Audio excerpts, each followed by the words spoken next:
গল্পে শুরু হয় খোলা প্রান্তরে, যেখানে মাইকেল আকাশে সুন্দর রঙগুলো দেখছিল। হঠাৎ একটি গুলির শব্দ হলো এবং এক নারী চিৎকার করলো। সঙ্গে সঙ্গে মাইকেল চমকে উঠে বুঝতে পারলো এটা শুধুই একটা স্বপ্ন ছিল। সেই রাতে সে ক্যাসিনোতে গেল, যেখানে সে গত 3 মাস ধরে কাজ করছে। এতদিনে সে পুরো ক্যাসিনোটা মুখস্থ করে ফেলেছে, কোন ক্যামেরা কোথায়, কোন কোন রুটিন কি, সবই জানে। সে সবার সঙ্গে বন্ধুত্ব করে ফেলেছে, তাদের পছন্দ অপছন্দ অভ্যাস সবই জানে সে। এখন সে বড় বড় ভিআইপি ক্লায়েন্টদেরও সার্ভ করতে শুরু করেছে, আর অনেক সময় তাদের গোপন কথাবার্তাও শুনে ফেলে। শিফট শেষ হওয়ার পর মাইকেল মুখের মেকআপ তুলে ফেললো। সে নিজের চেহারা এমন ভাবে বদলে রেখেছিল যে কেউ চিনতেই পারতো না এটা একই মানুষ। আসলে সে এক প্রতারক, যে মানুষকে ধোকা দিয়ে টাকা লুটে নেয়। একদম নতুন পরিচয়ে সে ক্যাসিনোর ভিতরে ঢুকলো এবং ফোন দিয়ে একটি লুকোনো গ্যাজেট সক্রিয় করলো। ফলে সব কার্ড শাফলিং মেশিন থেকে নিজে নিজে উঠতে শুরু করলো। এরপর সে এক টেবিলে গিয়ে নিজের ম্যাগনেটিক পাশা ব্যবহার করলো। আগে থেকে সে এখানে একটি বোতাম লাগিয়েছিল, যেটা দিয়ে পাশার ফলাফল বদলানো যায়। তারপর সে এক ভিআইপি ক্লায়েন্টের ঘরে ঢুকলো,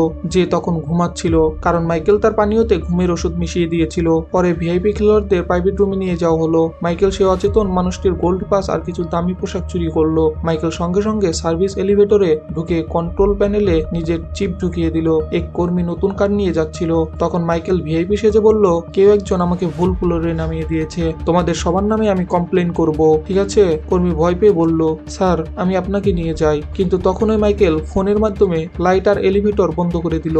এতে কর্মী আরো ঘাবড়ে গেল, এটা ভেবে যে ভিআইপি এখন আরো রেগে যাবে। সে সাহায্য চেয়ে বলল, দ্রুত লিফটটা ঠিক করো। এই বিশৃঙ্খলার মধ্যে মাইকেল চতুরতার সঙ্গে নিজের বাক্সটা সেখানে রেখে দিল। তারপর সবকিছু স্বাভাবিক করে সেই ভিআইপি রুমে গেল, যেখানে অ্যালেক্স নামে এক ব্যক্তি ছিল।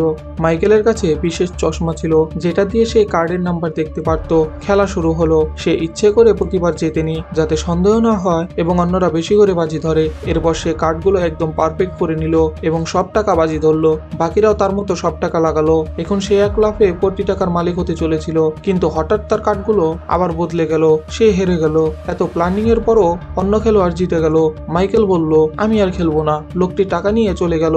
মাইকেল সন্দেহ করতে থাকে যে লোকটা নিশ্চয়ই ঠকবাজি করেছে। সেই লোকটার পিছু নিল এবং বলল, তুমি প্রতারণা করেছো, তোমার সুটকেস দাও। কিন্তু ভিতরে টাকা ছিল না, শুধুই কাগজ। তখন হঠাৎ লাইট ব্লিঙ্ক করে আর সেই লোকটার চেহারা পাল্টে যায়। এটা আসলে সেই মানুষ ছিল যাকে মাইকেল তাড়া করছিল। ঠিক তখনই পেছন থেকে গার্ড এসে মাইকেলকে ধরে ফেললো। অন্যদিকে অ্যালেক্স চুপি চুপি পালিয়ে গেল। মাইকেলকে গেস্ট রুমে বেঁধে রাখা হয়েছে। এক গার্ড তার মুখে ঘুষি মারলো। ক্যাসিনোর মালিক ভিক্টরও এলো এবং টাকা চাইলো। মাইকেল বলল, আমি তোমার ভিআইপি ক্লায়েন্ট। কিন্তু এই কথা শুনে তাকে আরো মারতে শুরু করলো। তখন সে বলল, ওখানে আরেক প্রতারক ছিল, সেই সব টাকা নিয়ে পালিয়েছে, আমাকেও বোকা বানিয়েছে। ভিক্টর বিশ্বাস করলো না। সে বলল, তোমার 1 সপ্তাহ সময় আছে, টাকা নিয়ে ফিরে আসো, না হলে তোমার পরিণতি খারাপ হবে। এরপর মাইকেল গেল জঙ্গলের মাঝখানে বরফে ঢাকা ছোট্ট এক ক্যাসিনোতে। গার্ডটা তাকে বন্দুক তাক করে থামালো, কিন্তু তাদের বস লিও এসে বলল, ওকে ঢুকতে দাও, এটা আমার বন্ধু। মাইকেল লক্ষ্য করলো লিওনের গলায় একটি নেকলেস আছে, যাতে সেই একই চিহ্ন আছে যা অ্যালেক্সের ট্যাটুতে ছিল। মাইকেল জিজ্ঞাসা করলো, চিহ্নটার মানে কি? লিওন বলল, আগে বলো এবার কি কাণ্ড ঘটিয়েছ। মাইকেল সবকিছু খুলে বলল। লিওন তখন বলল, তুমি এক সাইকিকের সঙ্গে ঝামেলায় জড়িয়েছিলে। অনেকে এটা বিশ্বাস করে না, কিন্তু এমন মানুষও আছে যাদের অতিপ্রাকৃত শক্তি রয়েছে, যারা আমাদের মাঝেই থাকে কিন্তু গোপনে। তারা এমন এক দুনিয়া প্রবেশ করতে পারে যেখান থেকে এই পৃথিবীর জিনিসগুলো নিয়ন্ত্রণ করা যায়। লিওন তাকে এক পুরনো বই দেখালো, যেখানে কিছু মহান ব্যক্তির ছবি আঁকা ছিল। সে বলল, এই মানুষগুলো সেই অন্য দুনিয়ার সঙ্গে যুক্ত। এটা এমন এক জায়গা যেখানে চিন্তার স্মৃতি মিলেমিশে থাকে। যারা শক্তিশালী তারা সেখানে গিয়ে তাদের ক্ষমতা ব্যবহার করতে পারে। সাধারণ মানুষও যেতে পারে সেখানে, কিন্তু ফিরতে পারবে তখনই যদি তার কাছে এমন কেউ থাকে যে তাকে ওখান থেকে ফিরিয়ে আনতে পারবে। মাইকেল হেসে বলল, এ তো মজা করার মতো কথা। এতে লিওন আরো রেগে গেল। সে ওই বইটা বের করলো, যেখানে পাওয়ারধারী লোকদের নাম লেখা ছিল, আর বলল, যা অ্যালেক্সকে খুঁজে বের কর আর টাকা ফিরিয়ে আন। অন্যদিকে অ্যালেক্স দেখা করলো গর্ডন নামে এক লোকের সঙ্গে এবং তাকে সব টাকা দিয়ে দিল। গর্ডন বলল, আমিও সেই অন্য দুনিয়ায় যেতে চাই। অ্যালেক্স বলল, না, আমি চাই না তুমি হারিয়ে যাও, কারণ তোমার সঙ্গে ব্যবসা করতে আমার ভালোই লাগে, তোমার উপর আমার ভরসা আছে। এদিকে মাইকেল লিওনকে জিজ্ঞাসা করলো, তুমি কি সত্যি বিশ্বাস করো এই তালিকার লোকগুলো আছে? লিওন বলল, হ্যাঁ, আমি তাদের শক্তি নিজের চোখে দেখেছি। এবার মাইকেলের মাথায় এক আইডিয়া এলো। সে এমন এক দল বানাবে যারা এই অতিপ্রাকৃত শক্তি ব্যবহার করে যে কোনো ক্যাসিনো লুট করতে পারবে। প্রথমে সে এরিককে খুঁজে পেল, এক ধনীর ছেলে যার তার মাথার জোরে জিনিসপত্র নাড়ানোর ক্ষমতা আছে, কিন্তু সে কাজ করতে চায় না। তারপর সে টনিক নামে এক ট্যাক্সি ড্রাইভারের সঙ্গে দেখা করলো, যে ইলেকট্রনিক ডিভাইস নিয়ন্ত্রণ করতে পারে। মাইকেল কোনোভাবে এরিক ও টনিকে দলে যোগ দিতে রাজি করালো। তারপর সে দেখা করলো কেভিনের সঙ্গে, এমন একজন মানুষ যে কাউকে ইচ্ছামতো হিপনোটাইজ করতে পারে। সে যা দেখাতে চায় তাই অন্যের কাছে সত্যি মনে হয়। এই সময় কেভিনকে এক মানসিক হাসপাতালে বন্দী করে রাখা হয়েছিল। ডাক্তাররা তার ক্ষমতা ব্যবহার করেছিল রোগীদের ডিপ্রেশন দূর করার জন্য। মাইকেল বলল, তুমি এখানে নিজের জীবন নষ্ট করছো, আমি তোমাকে ধনী করে দিতে পারি। যখন কেভিন পালানোর জন্য রাজি হলো, তখন একটা নার্সও তার পিছু নেয়। এরিক নিজের শক্তি দিয়ে জিনিসপত্র উড়িয়ে দিয়ে রোগীদের মধ্যে মারামারি লাগিয়ে দিল, আর টনি নিজের ক্ষমতা দিয়ে অ্যাম্বুলেন্স চালু করে গেট খুলে দিল। এভাবে তারা সবাই চতুরতার সঙ্গে পালিয়ে যায়। পরদিন তারা প্র্যাকটিস শুরু করলো, কিভাবে ক্যাসিনোতে তাদের শক্তি ব্যবহার করবে। কেভিন মানুষের মন হিপনোটাইজ করবে, আর টনি ক্যামেরা সামলাবে। তাদের সব শক্তি আসে সেই দ্বিতীয় জগৎ থেকে। সেই জগতে গিয়ে এরিক নিজের হাতে পাশা নেড়ে দিত, আর বাস্তব জগতে পাশাগুলো নিজেরাই নড়ত। কেভিন বরফ দিয়ে তৈরি এক মানুষকে নিয়ন্ত্রণ করত, ফলে বাস্তব দুনিয়ার লোকেরাও তার নিয়ন্ত্রণে চলে আসতো। অন্যদিকে টনির চারপাশে বৈদ্যুতিক ঝড় বয়ে যেত, আর সে যেই ইলেকট্রনিক ডিভাইসটা হ্যাক করত তার চিপ সামনে ভেসে আসতো। প্রথম টেস্ট তারা করলো লিওনের ক্যাসিনোতেই। শুরুতে সবকিছু দারুণ চলছিল, কিন্তু ধীরে ধীরে পরিস্থিতি খারাপ হয়ে গেল। কেভিন মনোযোগ হারিয়ে এক কর্মীকে অল্প সময়ের জন্য অন্ধ করে ফেললো। সেই কর্মী চমকে গেল, আর হারা খেলোয়াড় হঠাৎ বন্দুক বের করলো। বন্দুক দেখে টনি ভয় পেয়ে ক্যামেরা ঠিক করার বদলে শর্ট সার্কিট করে ফেললো। মাইকেল ছুটে গিয়ে সেই ক্লায়েন্টকে থামালো ও সবাইকে শান্ত করলো। তখন সে বুঝলো আমাদের নিজেদের মধ্যে যোগাযোগের ভালো উপায় খুঁজতে হবে, তবেই এগানো যাবে। পরদিন মাইকেল গেল এক ফিউরেনালে, যেখানে অনেক নারী ভেরোনিকার কাছে সাহায্য চাইছিল। হঠাৎ কিছু কালো পোশাক পরা লোক সেখানে এলো, আর ভেরোনিকা ভয় পেয়ে পালিয়ে গেল।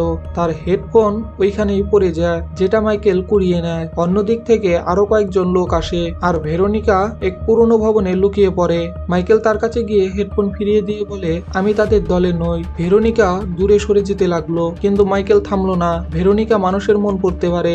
সে সরাসরি বলল, তোমার প্ল্যানে আমার কোনো আগ্রহ নেই। ঠিক তখন ওই কালো পোশাকের এক লোক তাদের দেখে ফেললো। মাইকেল বলল, তুমি পালাও, এবং সেই লোকটার পথ রোধ করলো। অন্যদিকে গর্ডন অ্যালেক্সের কথায় ট্রেনিং শুরু করলো। এক মন নিয়ন্ত্রণকারী ব্যক্তি তাকে দ্বিতীয় জগতে পাঠালো। এখন গর্ডনেরও ক্ষমতা হলো মানুষের মস্তিষ্ক নিয়ন্ত্রণ করার। সে অচেতন অবস্থায় এক চিত্রশিল্পীকে জোর করে বলল, একটি বিখ্যাত চিত্রের নকল আঁকো। পরে গর্ডন এক মিউজিয়ামের কর্মীকে নিয়ন্ত্রণ করে বলল, এই নকল ছবিটা আসলটার সঙ্গে বদলে দাও।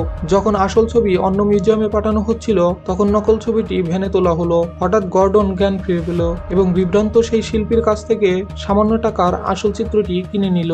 যাদের সে নিজের মন দিয়ে নিয়ন্ত্রণ করছিল তাদের কিছুই মনে নেই। এদিকে মাইকেল ভেরোনিকাকে নিজের দলে যোগ দিতে রাজি করাতে সক্ষম হয়। শিগগিরই সেই ভেরোনিকাকে দলের বাকিদের সঙ্গে পরিচয় করিয়ে দেয়। সে বলল, ভেরোনিকা মানুষের মন পড়তে পারে এবং নিজের কথা না বলেও অন্যদের মাথায় পাঠাতে পারে। সে আমাদের সবার মাঝে যোগাযোগের মাধ্যম হবে, বিশেষ করে যখন আমরা ক্যাসিনোতে খেলবো। প্র্যাকটিস করার জন্য মাইকেল বলল, ভেরোনিকা তুমি তৃতীয় জগতে যাও। সেই জগতে তার কাছে ছিল এক অদ্ভুত বন। মাইকেল চিন্তা করলো, এরিক শহরের সবচেয়ে বড় ঘন্টাটা বাজাক। ভেরোনিকা সেই চিন্তা এরিকের মাথায় পাঠালো, আর এরিক ঠিক সেটাই করলো। এরপর মাইকেল ভাবলো, দুজন লোক দৌড়ে এসে সাহায্য চাইছে। ভেরোনিকা সেই চিন্তা কেবিনের মাথায় দিল, আর কেবিন তৎক্ষণাৎ নিজের শক্তি দিয়ে তা ঘটিয়ে ফেললো। এরপর মাইকেল ভাবলো, টনি যেন এই এলাকার শর্ট সার্কিট করে দেয়, যাতে সবাই ভয় পায় এবং চারপাশের পাখিরা উড়ে যায়। সবশেষে মাইকেল ভেরোনিকাকে বলল, সবাইয়ের মনে ঢুকে দাও যে ভূমিকম্প হচ্ছে। ভেরোনিকা সেটাই করলো, এবং সবকিছু একসাথে ঘটায় মানুষ সত্যি বিশ্বাস করলো যে ভূমিকম্প হয়েছে। সবাই দৌড়ে পালালো, শুধু মাইকেলের দল ছাড়া।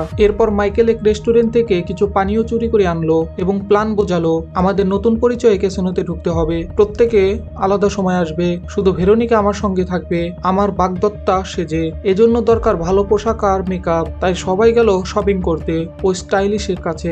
দুদিন পর দলটি ক্যাসিনোতে পৌঁছালো। মাইকেল খেলা শুরু করলো, আর ভেরোনিকা শান্তভাবে তার মন পড়ছিল, যাতে চিন্তাগুলো অন্যদের কাছে পাঠাতে পারে। টনি নিজে খেলতে খেলতে ক্যামেরাগুলো নিয়ন্ত্রণ করছিল। এরিক মাইকেলের প্রতিপক্ষ হয়ে ইচ্ছাকৃতভাবে হেরে যাচ্ছিল, যাতে মাইকেল জেতে। যখন মাইকেল প্রচুর টাকা জিতে গেল, তখন সেও ভেরোনিকার অন্য টেবিলে গেল, যেখানে কেবিন কর্মচারীদের নিয়ন্ত্রণ করছিল। শুরুর দিকে সব ঠিকঠাক চলছিল, কিন্তু পরে এরিক বেশি মদ খেয়ে ফেলায় বারবার বারবার হেরে গিয়ে রেগে গেল। সে এক মেশিন নিজের নিয়ন্ত্রণ করে সব টাকা জিততে শুরু করলো। ভেরোনিকার মাধ্যমে চিন্তা পাঠানোর বদলে সে সরাসরি মাইকেলের সঙ্গে কথা বলতে লাগলো। টনি অতিরিক্ত উত্তেজনা হয়ে একসাথে অনেকগুলো মেশিন নিয়ন্ত্রণ করতে থাকে। একটার পর একটা সব মেশিনে জ্যাকপট লাগাতে থাকে। এতে গার্ডদেরও সন্দেহ হলো। তারা এরিক ও টনিকে ধরে ফেললো। যখন গার্ডরা তাদের লিফটে নিয়ে এলো তখন দলের বাকিরাও সেখানে ছিল। কেভিন গার্ডকে হিপনোটাইজ করে ফিরিয়ে দিল।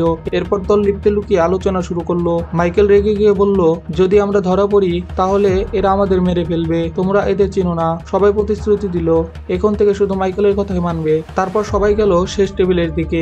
মাইকেল তার সব টাকা একবারে বাজিতে লাগালো। কেভিন কাঠ বিলি করা কর্মীটাকে নিয়ন্ত্রণ করছিল আর এরিক নিজের মতো করে পাশা নাড়াচ্ছিল। তাদের পরিকল্পনা একদম নিখুঁতভাবে কাজ করলো। এক ঝটকায় মাইকেল জিতে নিল $10 মিলিয়ন।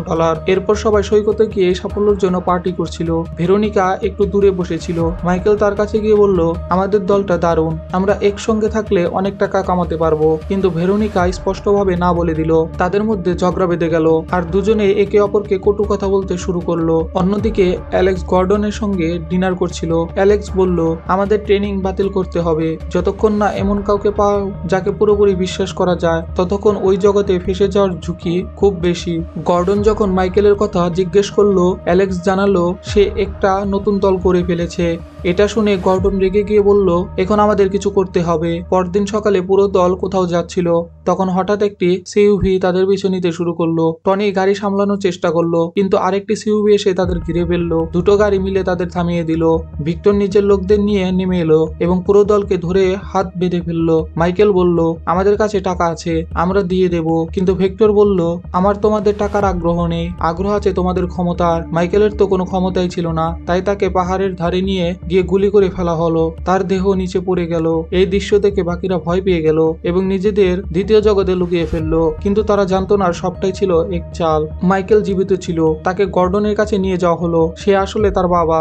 গর্ডন তার হাত খুলে দিল। মাইকেল হতবাক হয়ে গেল, বুঝতে পারলো এই সবই পরিকল্পনার পেছনে তার নিজের বাবাই আছে। গর্ডন বলল, তুমি গত 10 বছর ধরে আমার অপেক্ষা করছো, তাই আমাকে এমনটা করতে হলো। মনে আছে ছোটবেলায় আমরা দুজনেই এক বিশেষ দরজার স্বপ্ন দেখতাম। এখন আমি জানি কিভাবে সেই জগতে প্রবেশ করতে হয়। কিছুদিন পর ভিক্টরের ক্যাসিনোতে টনি, কেভিন ও এরিককে জোর করে কর্মচারী বানানো হলো যেন তারা সহজেই ক্লায়েন্টদের হারাতে পারে। একদিন যখন তারা রুমে ফিরল দেখলো বাথরুমে একজন প্লাম্বার কাজ করছে। আসলে সে মাইকেল। সে দেখলো ভেরোনিকা ওখানে নেই। মাইকেল বলল, ভেরোনিকা কোথায়? বাকিরা জানালো সে ভিক্টরের জন্য কাজ করতে রাজি হয়নি আর তারপর থেকে সে ঘুমায় রয়েছে। আসলে মাইকেলের মৃত্যুর দৃশ্য দেখার পর সে নিজেকে দ্বিতীয় জগৎ থেকে আর ফিরাতে পারেনি। ওই দিন রাতে টেবিলের উপরের লাইটগুলো ব্লিঙ্ক করতে লাগলো। দল ভিক্টরকে ঘিরে ধরলো এবং বলল, আমরা এই কাজ ছাড়ছি। গার্ডরা তাদের ধরে এক স্টোর রুমে আটকে রাখলো এবং নতুন এক গার্ডকে পাহারায় বসালো। কিন্তু ওই গার্ড আসলে ছদ্মবেশে মাইকেল হয়েছিল। সে সবাইকে মুক্ত করলো এবং পালানোর পরিকল্পনা বোঝালো। কেভিন নিজের শক্তি দিয়ে গার্ডকে বাধ্য করলো তার কি কার্ড দিয়ে দরজা খুলতে। মাইকেল এক চাবি চুরি করে এলিভেটরকে বেসমেন্টে আটকে দিল। সামনের করিডোরে লেজার নিরাপত্তা লাগানো ছিল। মাইকেল দলকে সে অংশে কাজ করতে বলল আর নিজে গেল ভেরোনিকাকে খুঁজতে। সে হিসেব করে ফেলেছিল ভেরোনিকা কোন কক্ষে বন্দী। মাইকেল মুখে মাস্ক পরে গ্যাস বোমা ফেললো। গার্ডদের অজ্ঞান করে সে ভেরোনিকাকে উদ্ধার করে ফেললো। টনি কিছু লেজার বন্ধ করতে পারলো, তবে সব নয়। কিন্তু এতটুকু জায়গায় হলো যে এরিক সাবধানে মাঝখান দিয়ে হেঁটে সোজা ভোল্ট পর্যন্ত পৌঁছাতে পারবে। এরিক নিজের ক্ষমতা দিয়ে ভোল্ট খোলার কাজ শুরু করলো। লেজার বন্ধ হলেও অ্যালার্ম বাজতে শুরু করে। গার্ডরা দৌড়ে এলো কিন্তু এলিভেটর কাজ করছিল না। অন্যদিকে হিপনোটাইজ করা কর্মচারী তাদের ওপর গুলি চালাতে লাগলো। গার্ডরা পাল্টা আক্রমণ করে সেই কর্মীকে মেরে ফেললো এবং দ্রুত করিডোরে ঢুকলো। কিন্তু ততক্ষণে এরিক ভোল্ট খুলে ফেলেছিল। তারা সবাই ভিতরে ঢুকে দরজা বন্ধ করে দিল। ভিক্টর নিজের লোকদের বলল, যখনই তারা বের হবে সঙ্গে সঙ্গে মেরে ফেলবে। তখন মাইকেল বলল, প্ল্যান তখনই শেষ হবে যখন ভেরোনিকা জেগে উঠবে। সবাই তাকে বোঝালো, তুমি যদি তাকে ফিরিয়ে আনতে ওই জগতে যাও তাহলে তুমি নিজেই মারা যেতে পারো, তোমার তো কোনো ক্ষমতা নেই। কিন্তু মাইকেল তবুও যাওয়ার সিদ্ধান্ত নিল। কেভিন তাকে হিপনোটাইজ করে দ্বিতীয় জগতে পাঠালো। মাইকেল এক সাদা শূন্য জায়গায় এসে পড়লো যেখানে তার জীবনের সব স্মৃতি ভেসে বেড়াচ্ছিল। সে শুনতে পেল অতীতের কণ্ঠস্বর, মায়ের মৃত্যু, পুরনো অবৈধ কাজ, জেলখানার সময়, সব ফিরে এলো মনে। শীঘ্রই সে ভেরোনিকার কণ্ঠ শুনতে পেল যে তাকে স্বার্থপর মানুষ বলছিল। একটা দরজা দেখা ছিল এবং মাইকেল সেটি পেরিয়ে গেল। সে এসে পড়লো এক বিশাল প্রান্তরে যেখানে অসংখ্য দরজা ও রঙিন আকাশ। দেখে মনে হচ্ছিল এক ভয়ঙ্কর ঝড় আসছে। সে এক দরজার আড়ালে লুকোলো, কিন্তু ঝড় এত প্রবল ছিল যে তাকে প্রায় মেরেই ফেলছিল। তখন মাইকেল হাত তুললো আর ঝড় থেমে গেল। এক ইশারায় সে পুরো ঝড়কে মাটিতে ফেলে দিল। আকাশ পরিষ্কার হয়ে গেছে। তারপর সে মাটিতে বসে ভেরোনিকার স্মৃতিতে মনোনিবেশ করলো। হঠাৎ মাটি ফেটে গেল আর প্রান্তরটি শহরে রূপ নিল। সে সিঁড়ি বেয়ে উপরে উঠে দেখলো ভেরোনিকা আকাশের রং দেখছে। সে কাছে যেতে চাইলো, কিন্তু দেখলো তার চারপাশে এক অদৃশ্য শক্তির প্রাচীর, যেটা ভাঙা অসম্ভব। সে চিৎকার করলো, ধাক্কা মারলো, কিন্তু ভেরোনিকা কোনো উত্তর দিল না। তখন মাইকেল চিন্তায় তার সঙ্গে যোগাযোগ করার চেষ্টা করলো। তার ফলে ভবনগুলো ভেঙে পড়তে লাগলো আর তারা দুজনে বৃষ্টির মধ্যে খোলা মাঠে এসে পড়লো। ফোর্স ফিল্ড তখনও ভেরোনিকার চারপাশে ছিল, কিন্তু এখন সে মাইকেলের কণ্ঠ শুনতে পাচ্ছিল। ভেরোনিকা বলল, আমি আসল দুনিয়াতে ফিরতে চাই না। সেখানে আমার কেউ নেই, কেউ আমার জন্য অপেক্ষা করছে না। মাইকেল বলল, আমি বেঁচে আছি, কিন্তু সে বিশ্বাস করলো না। তখন মাইকেল তাদের প্রথম দেখা হওয়ার চিঠি পাঠালো। দুজন দৌড়াতে লাগলো এবং ছাদে উঠে মাইকেল বলল, তোমার যদি আর কেউ না থাকে আমি আছি। ভেরোনিকা তার হাত ধরলো আর দুজনেই ফিরে গেল সেই প্রান্তরে, যেখানে চারপাশে অসংখ্য দরজা। তারা একে অপরকে কিস করলো আর তারপর ভেরোনিকা এক দরজা দিয়ে চলে গেল এবং বাস্তব জগতে জেগে উঠলো। মাইকেলের জন্য এটা ছিল প্রথমবার, তাই তাকে নিজের পথ নিজেকেই খুঁজে বের করতে হবে। এক ফ্ল্যাশব্যাকে দেখা গেল গর্ডনই তাকে দ্বিতীয় জগতে সবকিছু শিখিয়েছিল। সে চেয়েছিল মাইকেল তার পার্টনার হোক, যেন বাবা ছেলে মিলে এই দরজাগুলোর শক্তি ব্যবহার করে দুনিয়ার লুট করতে পারে। গর্ডন তাকে একটি কম্পাস দিয়েছিল এবং সাহায্যের প্রতিশ্রুতি দিয়েছিল। বর্তমানে ফিরে মাইকেল দেখলো অ্যালেক্স একটি দরজা থেকে আসছে। সে তার পিছু নিল। ধীরে ধীরে এলাকা রূপ নিল ক্যাসিনোতে। মাইকেল পেছনে গিয়ে অ্যালেক্সের সঙ্গে নিজের মৃত্যুর দৃশ্য দেখলো। অ্যালেক্স তাকে বোঝালো কিভাবে অন্যের মস্তিষ্কে প্রবেশ করতে হয়। এখন মাইকেল জানে পরবর্তী পদক্ষেপ কি। সে হঠাৎ বাস্তবে ফিরে এলো। ভল্টের ভিতর বলল, আমরা টাকা নিয়ে বের হচ্ছি। টনি লক নিষ্ক্রিয় করে দরজা খুললো, কিন্তু করিডোর একদম ফাঁকা। তখনই বোঝা গেল মাইকেল যখন দ্বিতীয় জগতে ছিল, সে ভিক্টরের মস্তিষ্কে ঢুকে তাকে বিশ্বাস করিয়েছিল যে দল টাকা নিয়ে আগেই পালিয়ে গেছে। ভিক্টর গার্ডদের বলল, তাড়াতাড়ি বাইরে গিয়ে ওদের খুঁজিয়ে আনো। এই কারণে এই করিডোর ছিল ফাঁকা, ফলে দলটি খুব সহজে সব টাকা নিয়ে সেখান থেকে পালিয়ে গেল। তো বন্ধুরা, এভাবে শেষ হলো মাইকেলের রহস্যে পড়া সেই যাত্রা, যেখানে প্রতারণা, ক্ষমতা আর ভালোবাসা একসাথে মিশে গেছে এক অবিশ্বাস্য কাহিনীতে। শেষ পর্যন্ত আমরা শিখলাম, শক্তি যখন বড়ই হোক না কেন, মানুষের চিন্তা আর অনুভূতি আসল শক্তি। তোমাদের কেমন লাগলো এই মাইন্ড ব্লোয়িং মুভিটার ব্যাখ্যা? কমেন্টে জানিও তোমার মতামত। আর যদি ভালো লাগে তাহলে একটা লাইক দিতে ভুলো না। আর এরকম অসাধারণ মুভির গল্প জানতে চাইলে চ্যানেলটা সাবস্ক্রাইব করে পাশে থেকো। আমি ছিলাম নিরিফ, দেখা হবে পরের ভিডিওতে। ততদিন পর্যন্ত ভালো থেকো। আল্লাহ হাফেজ।